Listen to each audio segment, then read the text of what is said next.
We are back with another episode of Sessions with Mary Jane. I'm your host, Jordan Freed, and I'm a little bit fried. Yeah, I smoked a little bit before I came into the city to make sure I was in the vibes.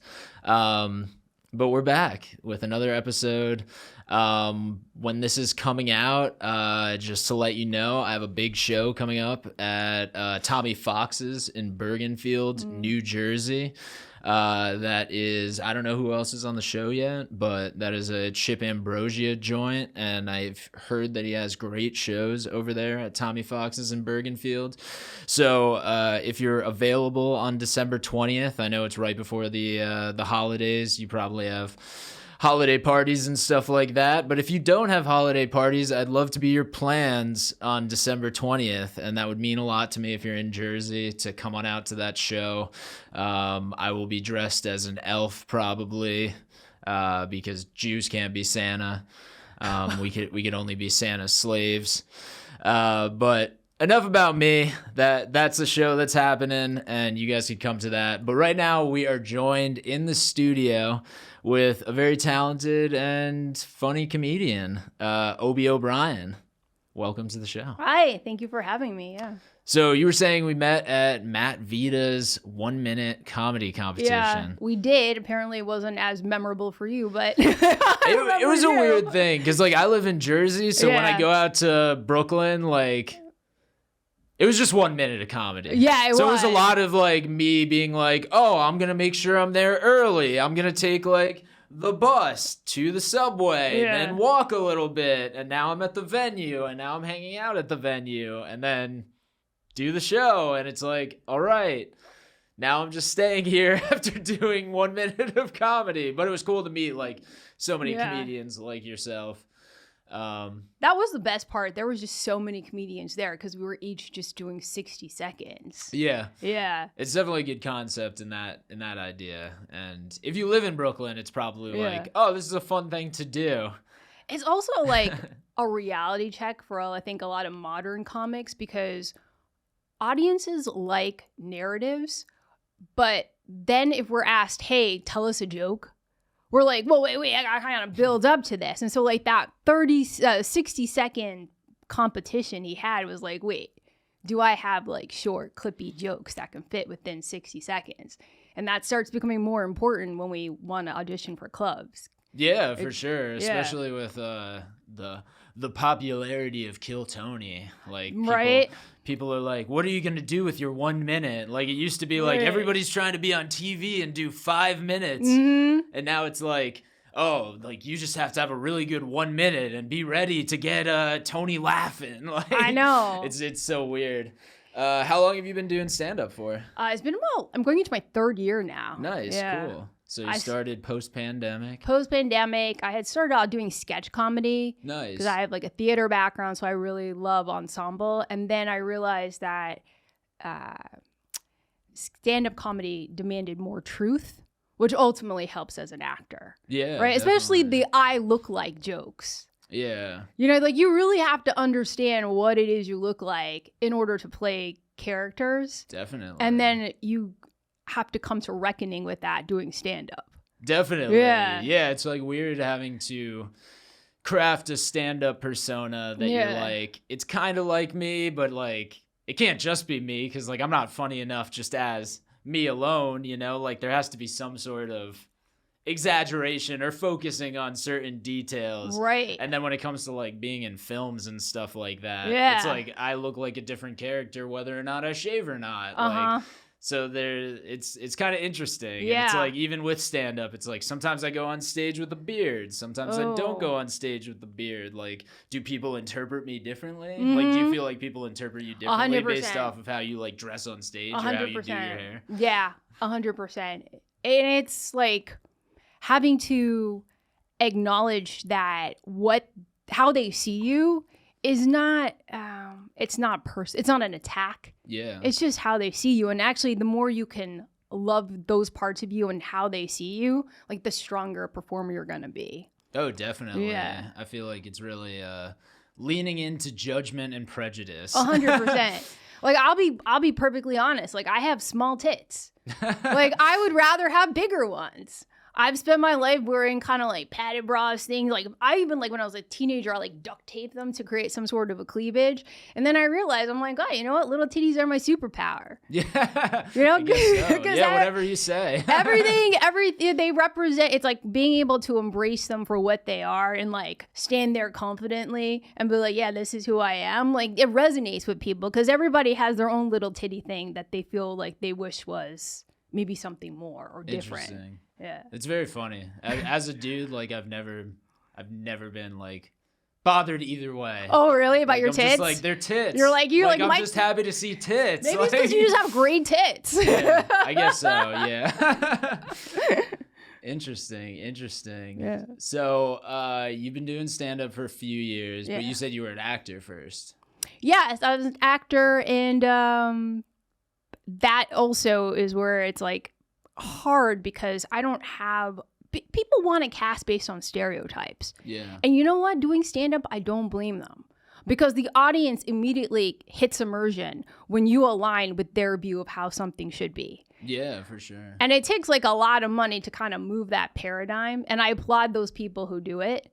But getting cast in certain things gets harder the more you look a little bit different. And I'm mixed race. So most of the time people look at me and they're like, I don't know what you are. What are you? I'm from the Fiji Islands. Cool. Yeah. I did know that. I watched some of your stand-up, yeah. so I knew that much. And my dad's white. You know, and even from Is he Irish? Yeah. Word. And coming from Fiji, like there's a whole bunch of mixes in there. So like people look at me, they're like, is she Asian? Is she some sort of like part of an indigenous population? And then people sometimes it's nice too, like they'll Which just is also kind of silly. Yeah. It's like you are indigenous to Fiji. Right. Like I got people are indigenous to places all over the world, but it's like, are they indigenous to like this place?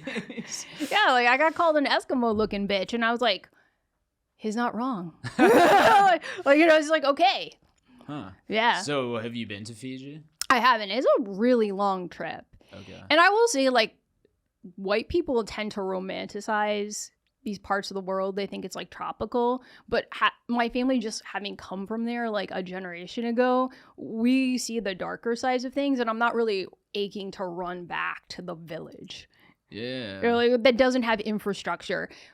Climate change is actually hitting Fiji. Very bad. Really badly. Like a farmer will just have all of his crops torn up. He can't get insurance. So everyone is like dependent on some kind of a drug. Like it's really dark. Yeah, no, it is very dark. What is Fiji like known for? The water. Literally.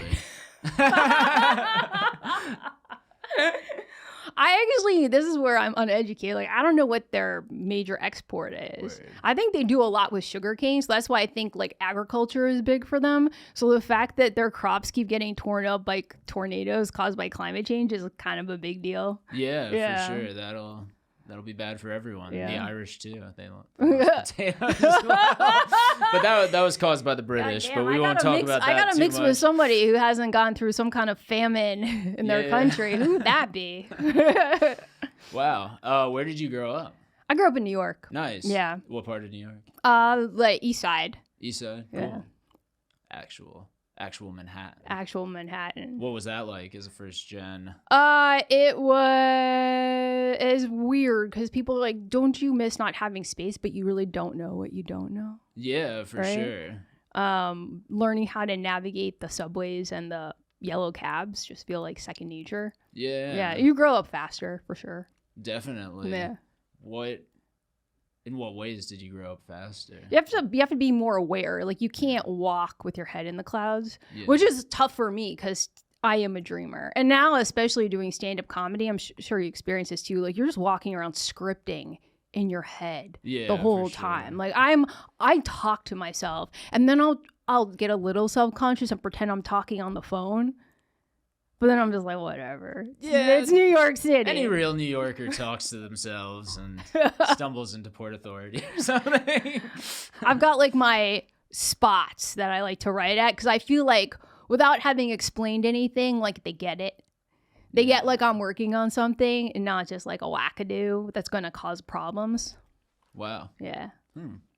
Did you study acting here? Did you go somewhere else to study acting? No, I actually like acting was kind of like secondary for me. Okay. It was something I just really wanted to pursue, and so I've kind of just been hacking it on my own and like taking more classes, especially as an adult, which I think has been really good because it's caused me to have to get over my ego. Definitely. Rather than like having built this identity from like a much younger age. Huh. Yeah. Interesting. So you weren't like creative in that way as a kid, or were you like jumping around singing songs? I was creative, but like my parents are immigrants. Yeah. There's a very small margin for the pursuit of the arts. They're like, if you don't, try to do something practical or like study math, you're going to end up a prostitute. And now, like, we all know prostitutes make the most money in this economy. Oh, yeah, 100%. It's the best profession. Yeah, honestly, if you put away a lot of money doing prostitution, it makes a lot of your life easy after that. So wait, what did you originally go into? So I was originally, like, in math. Math? Yeah. So you literally were in math? Yeah, so I was doing math, and then, like, that's how I'm able to, like, finance my life is I do coding. Oh, really? Yeah. So it like allows me, and that's what's awesome about coding is the opposite of stand-up and performing because your identity is anonymous. Yeah. Your code speaks for itself. So that was awesome for me, not having to come into a space and get misjudged because I was getting misjudged ever since I was a kid, especially because my mom, she looks way more exotic than me. So people would think she was my babysitter. Oh, wow. Yeah, it was like one of those situations. So it was nice tending towards a craft where all of that just doesn't matter. Like the code works or it doesn't work. That's it. Were you always good with computers as a kid, or was that something you just like No, learned later? I think there's some people who are, like if I'm being honest, I wasn't naturally talented at it, but it's a repetition thing. Huh. Yeah. Maybe kind of like stand up too.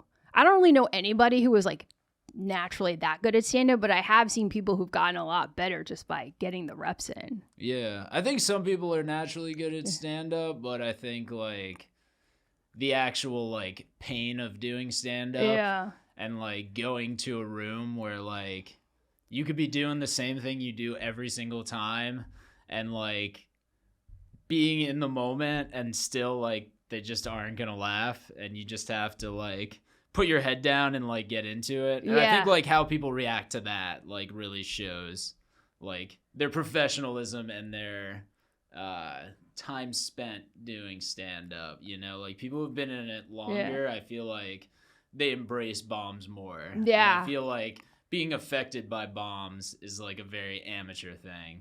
I feel like professionals just know that you're going to bomb at some point, especially if you're not performing for over 100 people and if you're not performing for people who buy tickets to specifically see you. 100%. And nobody talks about this, but I feel like I figured this out pretty recently. There's a nervous system sync that happens with you and the audience. And there's also a nervous system endurance that has to build up.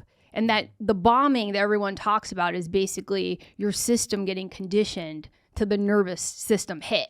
Yeah. Yeah. So like when you get hit, instead of you like showing and curling up on stage, which makes the audience recoil because they don't want to take care of you, right? Like they're there to be entertained. They have their own shit. If you're able to take the hit and keep going, then people are like, wow, that's a strong person. Like on a primal level, that's a strong person. Oh, yeah. Yeah. I think there's definitely two different classes of bombs. Yeah. Like, I think there's the bomb where, like, you alienate the audience and they hate your guts because of something you said on stage and they're not having it and you read the room wrong and they're like, who the fuck is this person? Like, why would they think we want to hear this? And then I think there's also the type of bomb where it's like, you're not getting laughs, but they're still entertained. They're still listening to what you have to say. Yeah. Like, it's not going to ruin their lives. Like, the first bomb might ruin their lives. Or, like, they might think that it's ruining their lives. Uh-huh. But I feel like if you're just in that interesting window and you're just like, who the fuck cares? I'm saying something that people didn't say already tonight. Like, I think that's just important because it's like, I don't know. People just make, like, you'll go to a terrible open mic and you'll just see people making, like, similar jokes or, like, the same sex jokes. It's like... And you're just like, yeah, well, that's not working because the people before you just did something very similar. I know. And then the person before them did something very similar. And the person before them did something very similar. So I feel like as long as you're new and different, people are into it. Especially like being mixed race, because there's a lot of mixed race comedians in New York City. So I was on a lineup once, and like 2 comedians before me did the mixed race things. And I was just like, God, fuck, you stole my thunder. But it's like you got to be able to do another hook to get the audience on the same wavelength as you. So I understand where you're coming from. But, dating stories, it's always a crowd pleaser. Yeah. I always get tickled as soon as people start talking about dating. Yeah. Do you? Like, do you feel that way? Really. No, really? I've been in a relationship for almost 7 years. Oh, but I'm wouldn't like, that make you even more tickled? You're like, so how is it? You're getting out there. It feels more like a job that I stopped working at. Oh, wow. That I'm like, thank God. like occasionally you're like, oh, like that was fun, wasn't it? But then it's also just like, no, I left that job. Like, I can't go back and talk to my old coworkers. Like, oh, that's funny. Which is funny because, like, yeah, the job that I just left, I talk to my coworkers a lot. Yeah. So not to say that I'm dating other people while I'm with my girlfriend. Right. But there are other jobs that I wouldn't go back to. I see. And would not be all friendly like and be like, oh, that was a really great job. Like, Yeah. There's a reason you leave a job, Yeah. No, I love hearing the dating stories, and I'll notice, like, even at a bar, even there's like multiple dating stories that will pop up, like the audience comes to life. Word. There's like, I don't know, like an idea of hope in it. But what I do notice is if somebody's married and they start talking about their spouse, it kind of brings the energy down. Interesting. It's too real, right? Single people are funnier because it's like, it's an unrequited want, right? Like you're looking for love, you can't find it, but there's the hope, right? Yeah. In a relationship, okay, you have the unrequited want, but then where's the hope? It's like you're stuck with this person. Yeah. Right? That it misses the catharsis component to it. The I hate my wife stuff. Yeah. It does not do well anymore. Like when I started doing comedy like 13 years ago, like I think it was like the end of the I hate my wife era. Yeah. But then it didn't get cute. I think like once people were on the internet more so and people were like TikToking and being like, my boyfriend does this and he's terrible. And like blah, blah, blah. And like vice versa. Like, don't you hate when women do this? Like, I feel like people are just tired of it. It's 100%. It feels oversaturated. Because it's the same thing from the females, like the female perspective. The ones who are talking even about like their committed partners, like being a man-child. But then you're like, they don't give you well, why are you with him? Like, at least tell me he's got like, a big dick or really rich or something. Like there should be something, but they're just complaining. You're like, then maybe you should leave him. Yeah, exactly. And then come up with more dating stories. Do you have a lot of dating stories in New York? I have, like, for me, I'm such a I'm a sensitive individual. So like I'm able so you don't kiss and tell. Well, no. You just enjoy other people's stories. I'm You're able like, to. wow, you guys are crazy talking about all your stories. I'm able to get stories from like very like nuanced interactions. I love men. So when I'm telling my stories, I don't feel like I feel like I'm taking the punch more so than the guy is taking the punch. For sure. Yeah, like I dated a guy, he drew penises on politicians' faces and he'd plaster around the city. Oh, really? Yeah. I think it's like absurd, but it's also like, it tickles me when I say it, when I think about it. And like him spending his days doing that. So I feel like I can tell that story because I'm telling it with pleasure, even though I'm like, this was this man's idea of fighting the patriarchy. Yeah, was for just sure. disperse. Some people run marathons. Right. Some people protest. Some people just draw dicks on politicians' faces. Wow. Where do you generally get your material from, and like, what's your writing process?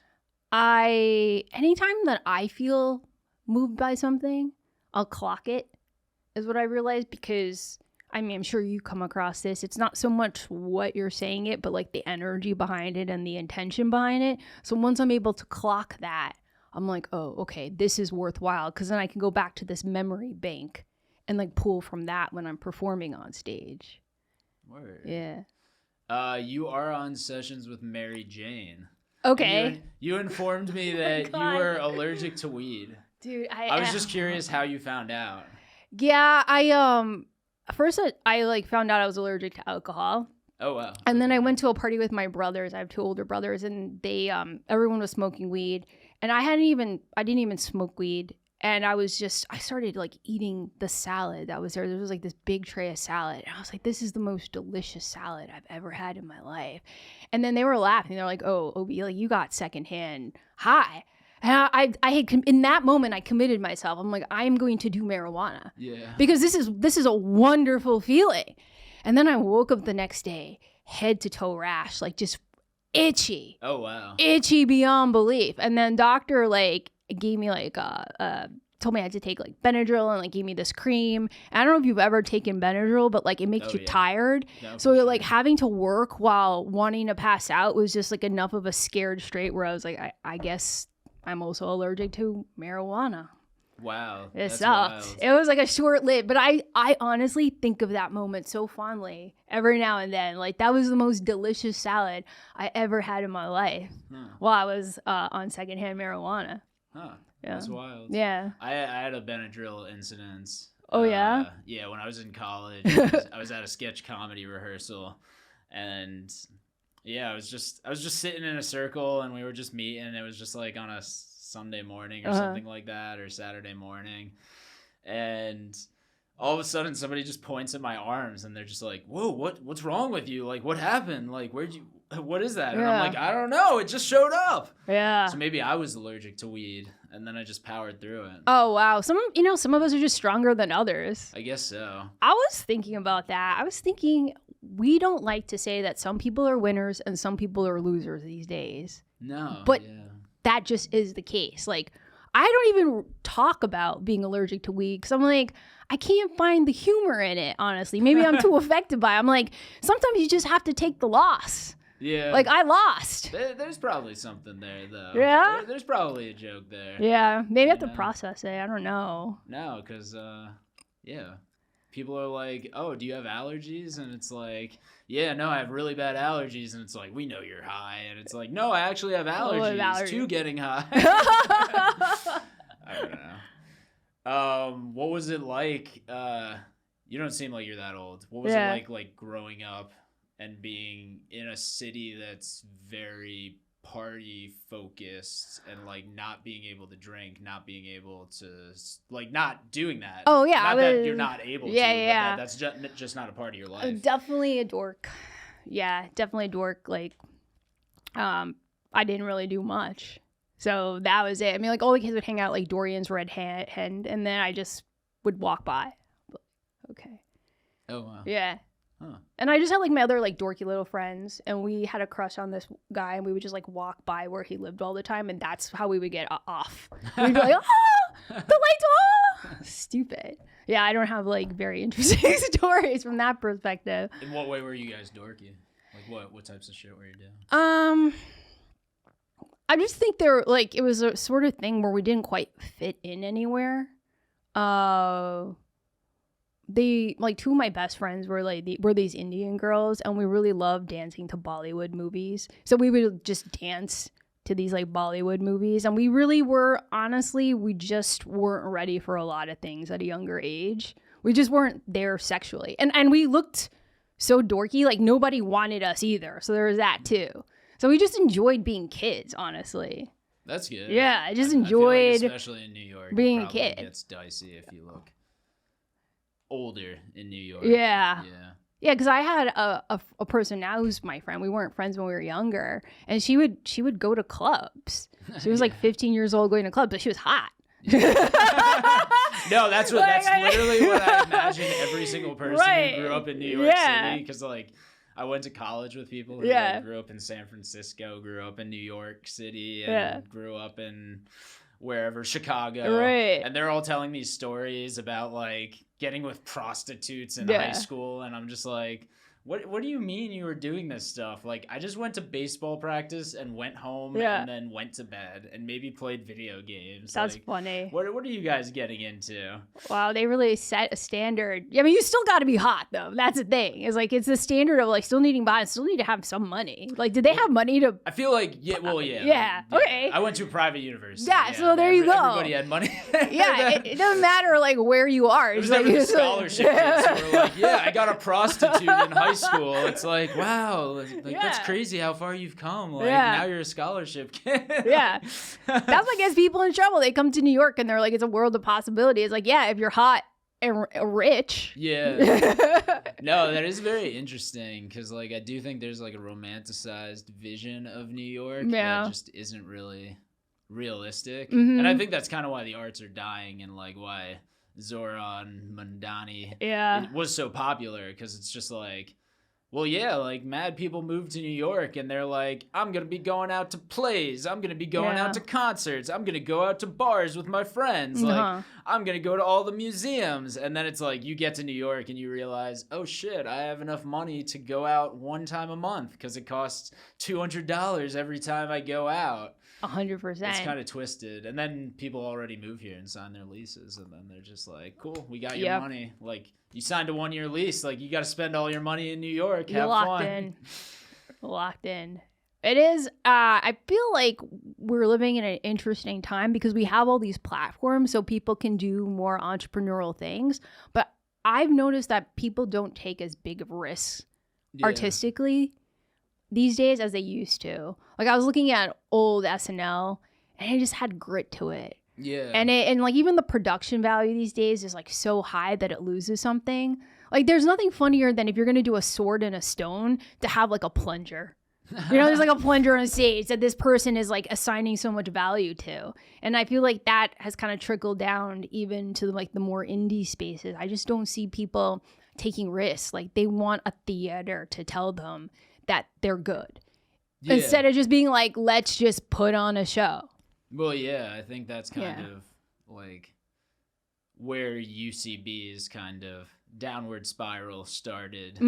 Was just like, oh yeah, just hand us $500 and you'll be on NBC in like 5 years. Yeah. Like, hand us another $500 and we'll get you on NBC. Like, when UCB started, it used to be like, oh, like, these are the best improvisers in New York City. And it's like, you go to see them because they're so experimental and they're so this, they're so that. And then I think once people got it in their head that it's like, oh, that's how I get on TV? I just need to take these classes? Like, okay, where's my television deal? Like, I've been doing your classes. Where's my deal? Like, and then people aren't as collaborative because they are looking for something outside of the actual art. Like, that's very clear, I think, with, like, stand-ups, especially in New York City. Because, like, I'm out in Jersey. Okay. So, like, almost all of the stand-ups, like, they might think they're going to be famous one day, but, like, they're out there because they're just, like, stand-up is just a thing that I do on the side. Would it be nice to be a comedian? Sure.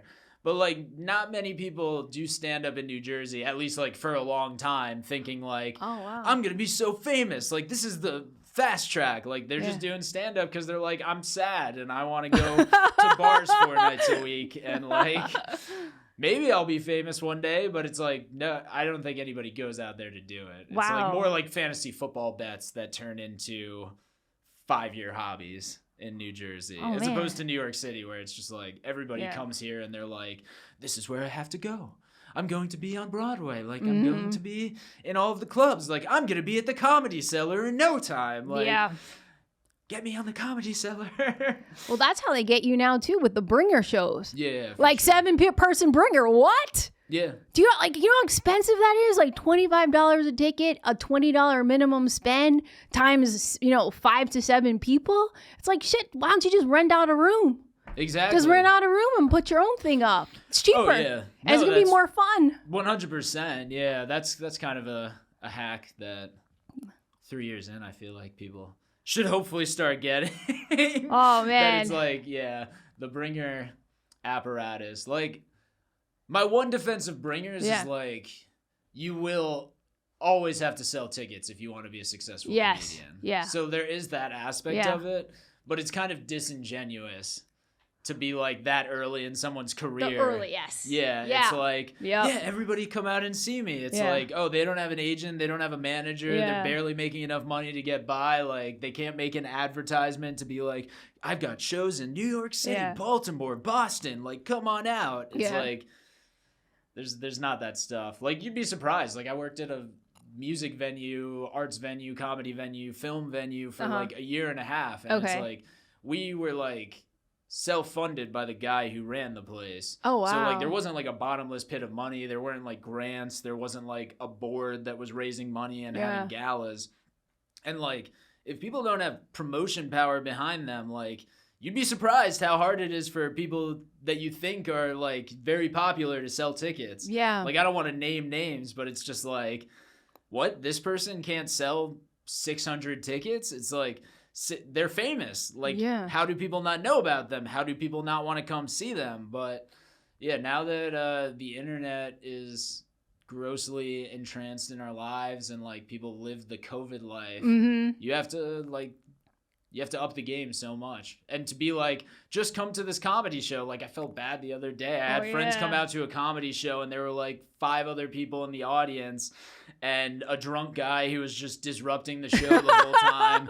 And I was just like, God damn it. Like this is why you don't do bringers. Because like it wasn't even a bringer. Like I was just like, I'm in New York City. I don't come to New York City that much. I'm at a comedy club. Like come on out to this.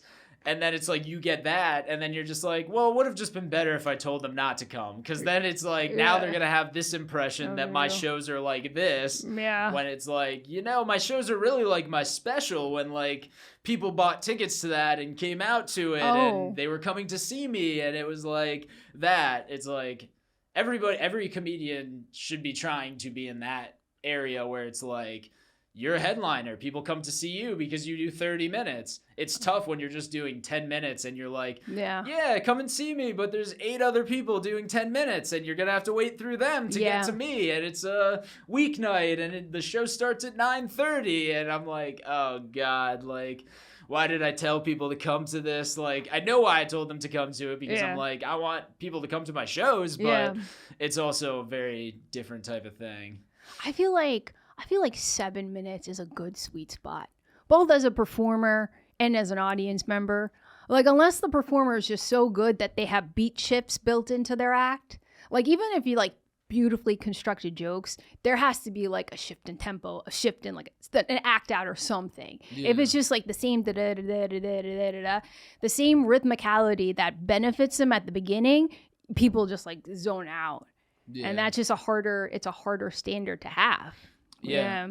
Also, people's idea of comedy is like, very specialized and like paper thin, like what they think comedy is. And they're like, oh, that's not comedy. That's not comedy. Like, what is this person doing? Like, this isn't what I saw on TikTok. This isn't what I saw like on YouTube where I watch all of my stand-up constantly. Like, I feel like, especially like New York shows, sometimes I'm like, ooh, I'm not what they want today. Like, I'm like, they're expecting something that they saw on the internet. And I'm not going to be something they saw on the internet. Like, I've been doing this for 13 years in the same kind of a way. And like, I think I've gotten better at that way of doing it. But I'm not all of a sudden going to become this guy you saw on TikTok. Yeah. You know? Like, it is what it is. Like, and the next step from that is, they're sitting there thinking, I could do it.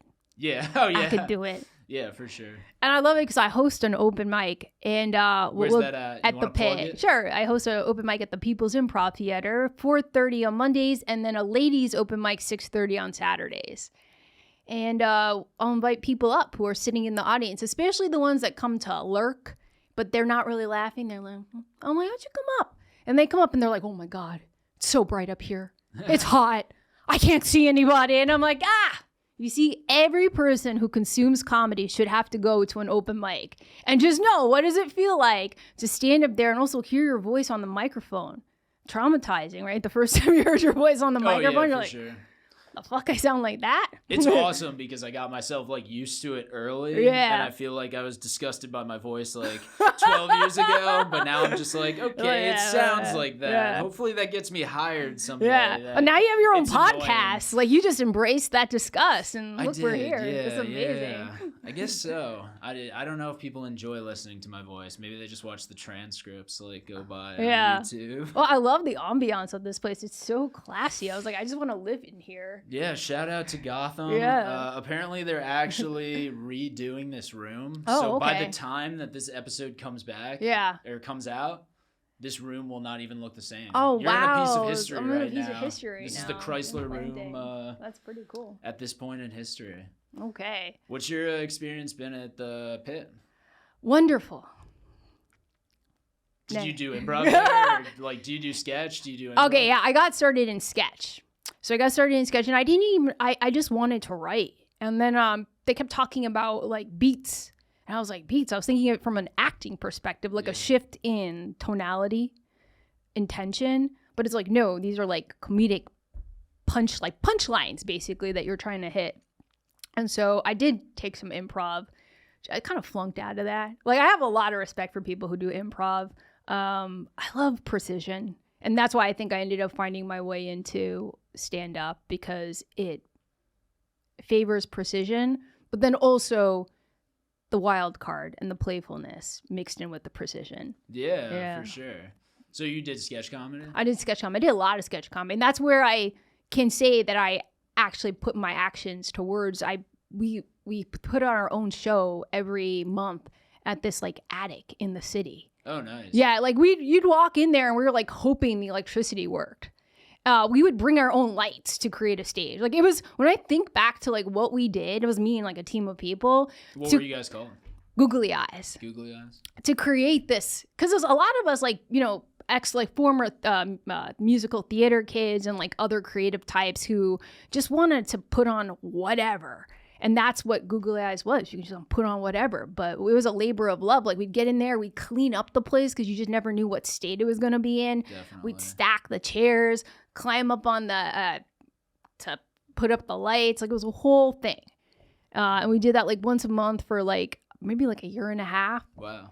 And then at that point, I started moving more into stand-up. And I was like, this is a lot. But I will say the best thing it taught me is anytime I walk into a show and I don't have to worry about is electricity working, I feel so much lighter. Oh, definitely. So like every show basically I feel like $1 million before it started, even if there's like 2 drunk people in the audience. Yeah. I'm like, I had to go through like all this like hell, you know, before this other show, let alone to just come into this show and just get to do my craft. It's awesome. Oh, definitely. Yeah. Coming from the DIY world is a beautiful thing. Yes. Yeah, it really does. It makes you just better, like, when you are being hosted in a venue. 100%. Like, I definitely have the perspective, because, like, I worked at a venue and I worked at a brewery where I would do some shows there. And, like, I've worked at other comedy clubs in the past. And, like, there's definitely that perspective of, like, I worked here. Like, don't ever disrespect anybody who works anywhere. Because, like, I worked somewhere. Like, you shouldn't do that. But I think if you especially come from the DIY space and then somebody's all of a sudden like, do you want water? Like, do you want to sit in your green room? I'm like, what? I don't have to just, like, creep in the back of the room and, like, just wait for my time to go up? This is amazing. It was. You're treating me like a real artist. We'd even bring our own curtains, like, and just like hang these curtains up. And like when I look back at the pictures, I'm like, these things look insane. Like, we look like crazy people, but we did it. And that delta between the back wall and the curtain was the green room. And so everyone's shuffling in and out of their costumes. And this was probably like an hour and a half, almost 2-hour show. Oh, wow. And we would do like, and you would do that monthly? Monthly. And we would invite people. So like people who didn't feel comfortable going through the administrative process at a theater, or just didn't know if their stuff would fit the theater, could come over to what we were doing and just put it on. Oh, that's so cool. So it was like, you want to get messy? Okay, we can get messy, because then we can just clean it up. It's like nobody's there looking at it. There was no HR function, basically. Yeah. That was actually why we stopped, because the venue got an HR function. It started coming down on us. Really? And I was just they're just like, you didn't put the chair back where it's supposed to be. I'm like, what are you talking about? Like, the place was a mess before we walked in. We cleaned it up more, and now you have designated areas to put things. They had a management shift, and that's actually why we stopped, which ended up being a blessing in disguise. Otherwise, I'd still probably be just doing that. Wow. Are you still homies with the googly eye people? Of course. I mean, they're just wonderful people. Yeah, like that comes from the heart. And I think that's good to have too, because you gotta maintain some kind of groundedness, especially doing stand-up comedy. So anytime somebody puts me on their show, I will be like, collab me on your poster. Even if I look at the poster, I'm like, that is a shit poster. I'm like, I don't care. You took the time to make it. You put me on your show. I will promote it as if it's my own with all the respect. Word. Yeah. Was it a tough transition to kind of go to the solo world and the lone wolf world of stand-up from like such a collaborative environment where you're just like, everybody throw your sketches in. You want to put it up. Yeah. Like, let's just do this. We got one every month. No, because doing something like that, you realize a human truth, which actually my acting teacher had said, and I was like, what does she know? Which is like, we're all selfish. We're very selfish. And we would be providing the space for people, like no cost. The tickets were free, right? Like, so it was like, you could just invite your friends to come watch your craft. And we would net our costs by just like doing donation-based, like, water sales or something. So we were able to like net just the rental of the space. And so seeing like, and yet these teams and people would still like be very demanding. It's like, we're not UCB. This is a DIY project. Like, what you like they come in with their like tech requirements. Like, what tech? Like, we just got the lights to work in here. Yeah. So seeing that kind of selfishness in people, and in myself too, like I'm like, oh, okay, this is kind of like acknowledging it and actually kind of recognizing the beauty of it in a way. It's our survival mechanism. That's why I like stand-up, because stand-up is honest. Stand-up is primal. Like, if you get out there and you try to be cutesy, like, you're not going to survive. But if you're actually honest about who you are and what you want and how selfish you are, people, like, will root for you, because we can all connect to that, because we're all selfish. For sure. Yeah. Everybody is selfish.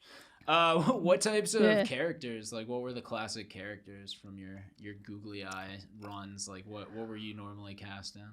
Oh, the characters that I would play? Yeah. So I think I did what most performers do, is I would hide behind these really big characters. So I'd come out and I'd be like, Berta. Oh yeah, matey. Right, and I'm like this pirate character. And I'm there giving like dieting advice, but talking about like me musky legs and stuff like that, like repulsive things. And I also did like a lot of wigs. And then I realized that, like now, especially doing stand-up, something closer to who I am probably hits more. I mean, those would hit, but from a sustainability perspective, that worked better. I even got like a big fat suit, and I did a Fernando. I am Fernando. Living in his mother's basement, running a podcast. So that was a character. Oh, gosh. And yeah, and Ramona is a 62-year-old intern. Oh, no. that one was a fun one, because I mean, you take a person who's had like that much life experience, but then you put them in these jobs where there's like so much possibility. It's like the no shits plus the so much possibility just created wonderful chaos. So that character was my first transition into stand-up. Oh, wow. Because Ramona would stand up there and talk about her life, talk to the audience, and do that kind of like crowd interaction. And then I remember when I was thinking about doing stand-up, it was actually one of the googly eyes people said, you're already doing it with Ramona. I was like, oh, okay. But now I got to do it in my voice as Obi, not in this like kind of nasal, like, let me tell you how it is. Ramona, 62 years old. But let me tell you, I give any 22-year-old a run for her money with these pucky titties. Nice. What were your comedic influences? Little Britain. Little Britain. Quite funny. I'm not too familiar. Yeah, because coming from the Fiji Islands, there's like a strong British cultural influence. So I think I also tended to things that kind of derive from there. Oh, interesting. I know I like a lot of the controversial comedians. You could say them. Yeah, I know I can, but I'd rather not. I always like to have plausible deniability. I'd be like, I didn't do that. Yeah. I didn't do No, it. that sounds Man. good. We'll just think. Yeah. People could write in the comments. Who do you think Obi loves? Who do you think I love? Who are her Who the favorite naughty one? comics? Who the really naughty one? Like that little Fijian, she up to no good. I'll tell you. You know who I'll tell you? One of the modern ones that I follow, Roy Wood Jr. Yeah. Yeah. Brilliant. Yeah. Technically, so sound. Performance-wise, like every beat has intention, and he understands beat shifts too. You'll watch his performance, and he'll like shift amongst characters, but without going like too charactery. That's what I made myself not do while doing stand-up. Is I haven't done any characters on stage. Oh. Wow. And only recently I've realized as I moved into longer sets, preparing longer sets for like a club, that okay, you can do an act out. Yeah. Whereas I think a lot of times like beginner comics like rely a little too much on the act outs. For sure. Because it's like you don't really want people to see you. So you're like, let me do an impression of my dad being a gremlin. Do you use your family a lot? Oh yeah, like they're my whole thing. Cause my mom was a model and my dad is 5'5". Oh wow. Yeah, and like he would project a lot growing up. Like he tried to give me a pep talk once, and he's like, Obi, you're never gonna be the most beautiful woman in the room. He's like, but you can be the smartest, right? So I joined the mathletes. Oh wow. Yeah, and then I was the most beautiful woman in the room.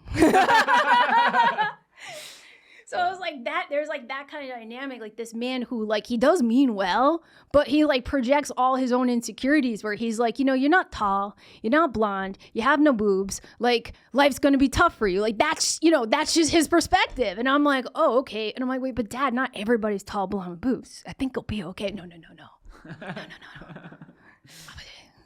That's funny. Were you close with your siblings? Yeah. My brothers are. I mean, like we would fight. We fought like crazy. And I think that's good though, because I think it like now that we're adults, like we know like that it's in there. Yeah. We're like, but they're like my favorite people to hang out with. Like we'll do like sibling vacations with each other. It's really, I find like, I don't know. Have you done the comic hang, like where you just hang out with comics? Occasionally. I can't do it. Yeah. But my siblings, I can hang out with them forever. Yeah. Yeah. It's one of those things where, you know, like I don't see my friends that are like my best friends very often. Like there's only so much I could talk to certain comics and talk to certain people. But, you know, like every once in a while it's good. I'm like that too. I just like that socially as well. Like I love things that are action based. So you're like, oh, let's do a podcast. I'm like, okay, we'll do a podcast. If you want to have this conversation in a cafe, I'd be like, I don't see what the point is. Yeah. What are we doing? For sure. You are in computer science. Yeah. How do you feel about like AI? AI is interesting. It kind of reminds me of like Frankenstein, right? Like people don't understand it's a baby. Like you got to train it like a baby. So everyone's projecting this like it's a monster, but it's like it's not even there yet. It's just a baby. Yeah. So why don't you just raise it to be good? Yeah. We have more power collectively than we want to say. Do you think these tech people are good? Like, do you think Sam Altman is gonna make like a good AI? I think they're autistic. I mean, like, there's no good or evil with that. It's just yeah. They communicate well with computers is the politically correct term. Yeah. I think what happened in modern life is that we like had these people who are able to operate without like certain structures that otherwise kept society together. So like we had like religious institutions like kept society together, and we kind of like have poo-pooed them. Like we kind of look down on it. Like going to church on Sunday is not really a thing, or whatever your religion is.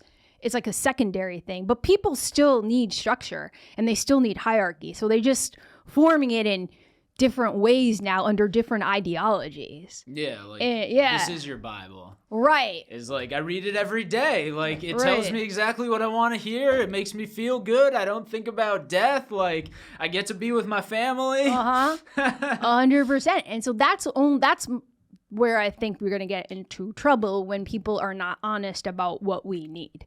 So people are not honest that we need certain structures for us to just work as human beings, generally speaking. And so when you're building out these technologies, you may not be building it out in a way that actually serves humans' real needs. Yeah. I think that's kind of where it's at right now, is like, I'll use a lot of AI and like really like go hard into it, be like, I got credits, like let me just keep typing stuff into this, like make me this, like I've used it to like try to code apps, I've used it to like do like busy work or producer type work for scripts that I wrote, where I'm like, I don't really want to do all that stuff, like just read my script and then spit something out, let me see what it does. And there are so many limits to like what it can actually do. Like, I really appreciate what you're saying, because like I feel like people don't say that a lot with AI, that it's just like, oh, it could do anything. Well, it's like, but like, what is your day-to-day life? Like, is it really doing everything? Like, is it brushing your teeth for you? Is it like, is it reminding you to like not forget somebody's birthday and like buy them a gift at the exact time that you should buy them a gift so that you don't forget it? Because like if it's not doing that, it's like, are you really adding anything to my life at this point? Like, it cuts down on some time, but it's like when I even say to myself, I'm like, oh, I want to code an app and like use this like Claude AI shit. Like, I'm going to make an app. And then it's like, I try to come up with ideas for apps and I'm like, I have everything I need in life. Like, I don't need to make a new app. Like, the app explosion has already happened. Like, I feel like there's not even apps that don't exist anymore. Like, I'm sure somebody knows what doesn't exist and what we need, and they're gonna be the next trillionaire or whatever the fuck. But there's also an aspect where I'm just like, well, like I'm 30 years old, like I know what I like, and I could just be happy to just like read, listen to music, watch movies all the time, go to the gym, like watch the Mets, and like I'll be good, and that's like all I need in life. So I think there's also that aspect of like AI thinks like, you guys are going to really want to use this in the future. Like, we're going to be able to do so many things for you. And it's like, I don't even, if I could, like, not a slave, but if I could have a servant that I was paying, like if I was super rich and I could have a servant that I was paying, like, what would I even ask them to do? Massage like, me, which something AI like, wouldn't do. I just had little fingers like running all over me all the time. Maybe. Yeah, I think that's like, probably where it would go. Let's get the tension out from here. But yeah. You hit on something, which is why, like, as a technologist, I'm excited about theater. I think that most of what we need is accounted for, and everything that you described you like doing is all visceral. Yeah. And people come to theater, stand up, whatever that live performance is, to feel. Yeah. And it's becoming even more important now that everyone's like doing Ozempic. Ozempic numbs you holistically, not just the food noise. So you got people there kind of numbed out by Ozempic, maybe marijuana, although I think a marijuana heightens more than necessarily numbs. And they have this desire to feel. And so all of a sudden they need performers who are able to kick through that numbness, because there is still a human innate urge to want to feel, because then that shows they're alive. Yeah. Well, like when I was a kid, I feel like this was like, oh, this isn't real. Yeah. Like, don't trust anything you read on the internet. Like, that's what everybody said when I was going up through school. And it's like, oh, yeah, like you can go on the computer, but like not everything is real on the computer. And now I feel like people don't even say that anymore. Like, they're just like, yeah, it's part of your life. Like, you better just figure it out yourself, what's real and what's not real. Yeah. Like, it used to be like, oh, whatever's in a newspaper is real. Like, if you see it on a television station, it's real. Like, whatever that means. But now it's just like people think this is real. Yeah. And it's like, I don't know. I don't know what to believe anymore either. Like, flat Earth, I honestly don't know. Aliens living among us, I don't know. Like, I don't know. I truly just don't know anymore. Yeah, I think that's intentional. I can't put my foot down and be like, this for sure.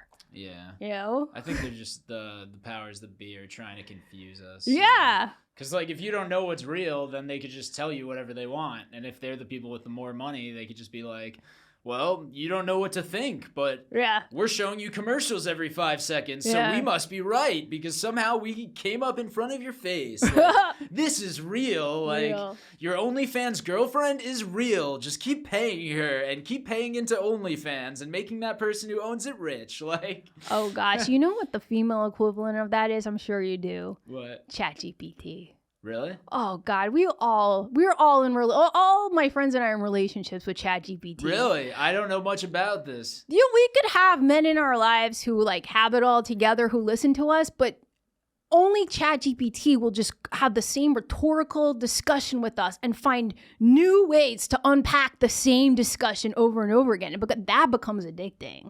That is my guilty pleasure. Yeah. Like you were talking about all the practical ways you use chat, like you use AI, and I was like, oh, okay. I'm like, I asked it the other day. I was like, do I look nice in this shirt? What did it say? It told me I could stand up taller. Word. Well, Obi, Yeah. this has been a lot of fun. Oh, great. Thank you. I appreciate you coming on the show. It was Yeah. great to meet you formally, I Yes. guess. Yeah, we informally met before this. But where can people find you? Yes, you can find me on Instagram at sayhiobi, SAYHIOBI. I And should look that way. yeah, wherever you want. And yeah, this is coming out in a few weeks, so Obi doesn't know exactly what shows she has on the agenda, but we'll probably put them in the description thank right you. below so that you guys could buy tickets to her show. Not a bringer, but one thing that we used to do a lot and we stopped doing. Okay. But now we'll bring it back. Like, Ooh. what brings you joy? Like, what's something you like to just do when you have free time and you're trying to like unwind? That's like not what you've talked about already. Oh gosh, I've like started going on Tubi TV. I just love like all these shows I've never seen from like the 2000s or even like the 90s. That the picture's kind of grainy. Yeah. I just put it on in the background. There's something about a grainy picture these days which just soothes me. Yeah, for sure. It's gritty. Yeah, It's awesome. Gritty, awesome. Makes me feel some sort of way. Well, thank you so much, Yeah. guys, for watching. Please subscribe if this is your first time watching the episodes. Follow us on Spotify. Leave a 5-star review. We will be back next Wednesday with another guest. But until then, stay blazy, folks. Have a good one. Is that your side?